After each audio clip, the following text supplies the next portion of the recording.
Jadi kalau mau ditanya judul khotbahnya apa? Great Mystery. Sedap. Ya, haleluya. Coba lihat ini. Ya terserah, kalau Reki mau ganti oh my god juga silakan.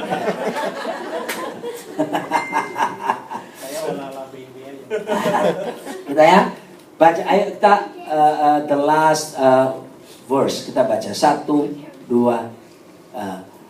1 ayat yang terakhir 1, 2, 3. Bagaimanapun juga bagi kamu masing-masing berlaku, kasihilah istrimu seperti dirimu sendiri, dan istri hendaklah menghormati suaminya. Di Jakarta ada pekerja kita, Pak Joy mungkin kenal sama Bu Odi yang di Belagio, namanya Pak Ivan. Istrinya dokter gigi, hamil 7 bulan, anak ketiga. Tiba-tiba istrinya panas, ya, istrinya panas, beberapa hari panas, dan kemudian saya ditelepon mendadak, Pak, Bu Ivan meninggal. Kaget saya.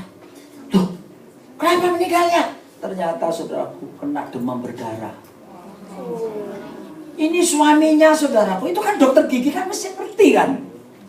Saudara tahu, dia benturkan kepalanya di dinding. Kenapa? Dia bilang gini, Pak Roni saya kok bodoh, saya nyesel Pak Roni, saya kok anggap enteng sakit panasnya. Dia meninggal, anak yang 7 bulan itu pun tidak bisa diselamatkan. Saudara lihat, dia langsung benturkan kepalanya di dinding, saking nyeselnya dia. Menganggap remeh sakit panas itu, dan ternyata istrinya meninggal kena demam berdarah. Gini loh. Suami, kasihlah istrimu sebab tidak ada orang yang membenci tubuhnya, kan akan seperti dirimu sendiri. Kenapa Pak Ivan ini membenturkan kepalanya di dinding? Karena penyesalannya ada hubungannya dengan pasangannya. Dia salah bertindak. Dengerin saudara. Saudara kayak laki-laki kan pasti sayang tubuhmu sendiri kan. Jadi sepertinya tidak sayang lagi kalau memang yang seharusnya disayang sudah tidak ada. Ngerti maksud saya? Karena istrinya mati kan, ditisok dong, istrinya kan ngapain dibentur-benturkan. Jadi seharusnya kualitas cinta kita kepada istri kita juga seharusnya seperti kualitas kita mengasihi diri kita ini. Kalau kita seringkali laki-laki suami itu di rumah kepingin diutamakan, seperti itulah kita harus mengutamakan istri kita. Saya punya pelayanan keluarga di Jakarta namanya King and Queen Ministry. Kenapa? If you want to be a king in your family, you must make your wife, make her be a silver queen. Queen. No, not silver queen. Pengakuan jujur. So that's why you only receive silver queen. Oke? Ya, yang terakhir sekarang. Silakan para suami ambil nafas besar-besar. Oh, lega sudah lewat.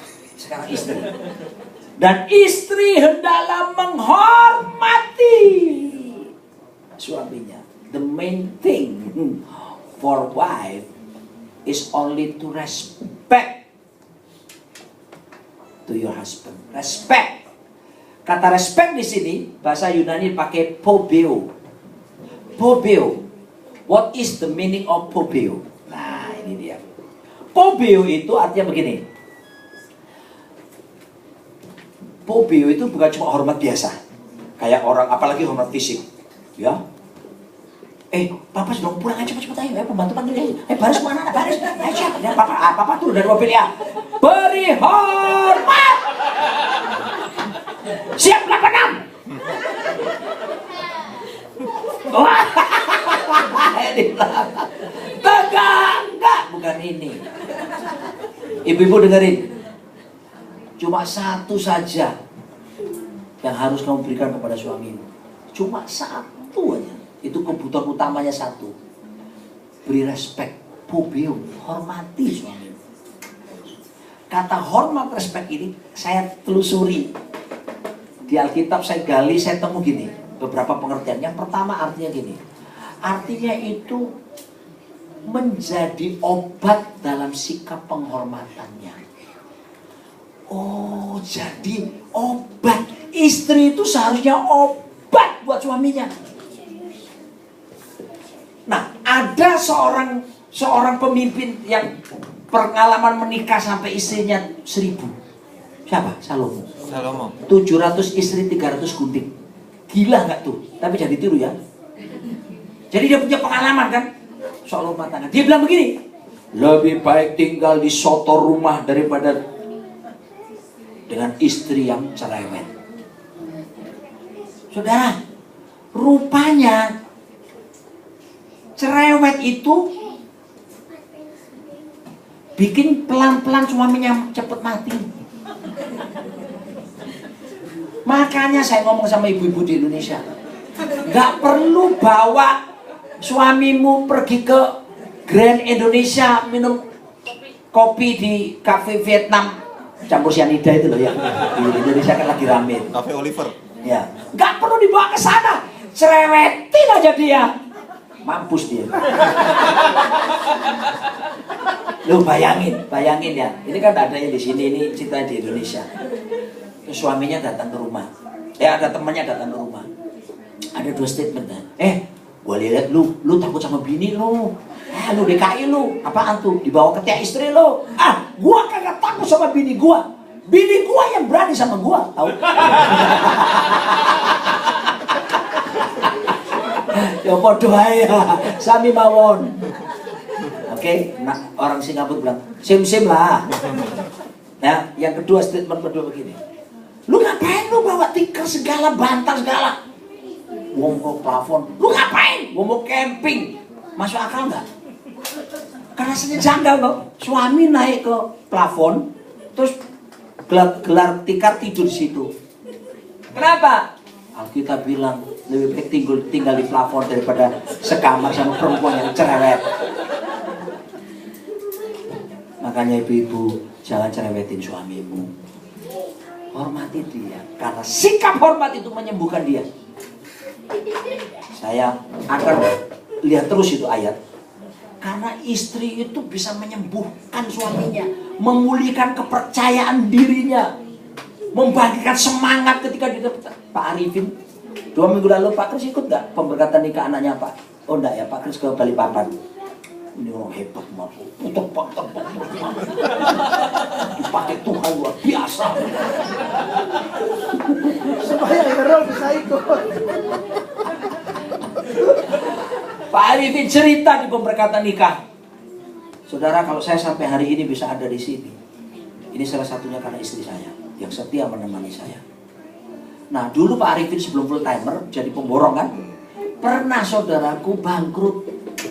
Karena gimana gitu sampai akhirnya harus bayar semua.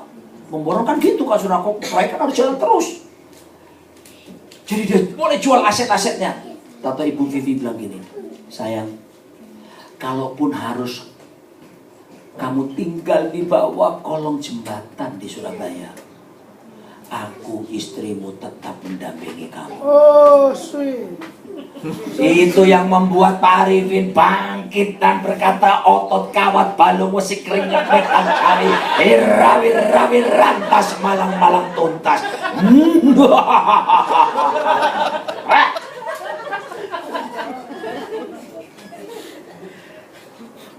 Cannot explain it. Ibu-ibu, kasih semangat suamimu. Kamu harus ingat, saya obat buat suami saya. Perkataanku akan memulihkan, menyembuhkan, memberi semangat buat dia. Ya, kalau ini dikerjakan, saudara. Makanya sebenarnya surga tidak jauh. Surga itu dimulai di rumah tangga kita. Haleluya. Saya tutup 1 menit, kembali ke suami. Kasih lega sedikit. Biar nafas sebentar dan tahan nafas lagi. Tolong diulang tadi nanti. Seperti Kristus memandikan jemaat, Ayat berapa? Ayat 25. Belum tuh ya, nggak apa-apa ya. Saya kok kepingin ngomong ini gitu loh ya. Tapi besok dilanjutkan loh ya, babak kedua. Beda lagi besok. Maksudnya nafasnya sama, tapi nah. Besok anak-anak. Terus Itu tadi 25. mengasihi jemaat dan menyelesaikan janji baginya. Terus untuk menguduskannya sesudah ia menyucikannya dengan memandikannya dengan air dan firman. Loh, lihat. Tolong perhatikan ayat-ayat ini. Yesus mencintai gerejanya. Salah satu bentuk mencintai gerejanya, Yesus memandikan gerejanya dengan air dan Firman. Suami, mandikanlah istrimu dengan air dan firman. Memang bagus memandikan fisik. Saya sama istri saya masih terus memelihara hampir 24 menikah. Kita masih sering mandi bersama. Ya, saya pelihara itu sebagai salah satu bentuk kemesraan. Tapi saudaraku, Alkitab mengajarkan ada mandi yang lebih dalam. Mandinya itu adalah air dan firman. Air itu juga bicara tentang, kalau saudara bicara di Alkitab, air bicara apa? Ayo pengkhotbah di sini, kira-kira air banyak bicara soal apa? Kehidupan. Hah? Kehidupan. Air kehidupan. Apalagi? Roh Kudus. Roh Kudus. Yes. Suami, Anda harus pertama penuh Roh Kudus supaya Anda bisa memandikan istrimu, menyatakan pengaruh Roh Kudus lewat hidupmu. Tapi firman juga, mandikan istrimu dengan firman. Gimana caranya, Pak? Gini, prakteknya gini ya. Istrimu bilang gini, sayang, kontrakan kita ini sudah mau habis. Sayang, uang kita sudah terbatas. Suami, mandikan dia dengan firman. Katakan kepada dia, Allahku kan mencukupi keperluanku menurut kekayaan dan kemuliaannya. Itu loh, memandikan istri itu kayak begitu. Istri saya dolar sudah 14.000 sayang. Dulu ngirim David pertama 8.000. Ya kan? Waktu dia masih di Seattle pertama kuliah. Sekarang sudah hampir 14.000 kan? Bulan lalu kan? Saya bilang sama istri saya gini, aku mandikan dia, Pak. Aku udah bilang, gimana tuh saya? Aduh, itu gak usah dilanjutkan. Oh, panik perempuan. Saya bilang gini, sayang, kalaupun dolar sampai 100.000, kamu jangan takut. Everything gonna be alright. Sebab kita punya Tuhan sumber kita. Senyum langsung istri saya. Iya ya, pikir-pikir iya ya. David enak ketawa-ketawa di sini. Nah, ketawa-ketawa, dia ketawa-ketawa sukacita, maksudnya pelayanan. Saya godain sama David, David, kamu di sini pakai Mercy, Papa Avanza. Avanza itu pun ditabrak barusan depan belakang. Jadi akhirnya pakai pinjam jemaat yang jazz yang kamu pakai itu. Itu bukan punya saya itu. Tapi David bisa kuliah di Amerika ini karena Tuhan. Jadi saya bilang sama istri saya, sayang, yang suruh David kuliah ke Amerika Tuhan. Jadi Tuhan yang akan menyediakan. Amin. Tenang dia. Jadi tolong para suami, mandikan istrimu pakai firman Tuhan. Nah, kalau kamu tidak kenal firman Tuhan, gimana bisa memandikan dia? Ya. Ada masalah apapun, kasih firman buat dia. Sayang, badanku gak enak, sayang, aku rasa gitu. Ini kayaknya dokter bilang ini bisa ke arah kanker gini. Tenang sayang, biar Yesus sanggup menyembuhkan. Sini, supaya kamu Amin. tenang. Aku tumpangin tangan, aku doakan kamu. Itu memandikan, saudara. Haleluya. Dan kalau ini dilihat sama anak-anak, suami-suami saya cuma pesan satu. The best gift that we can give to our son and daughter is not gadget, is not iPhone 7.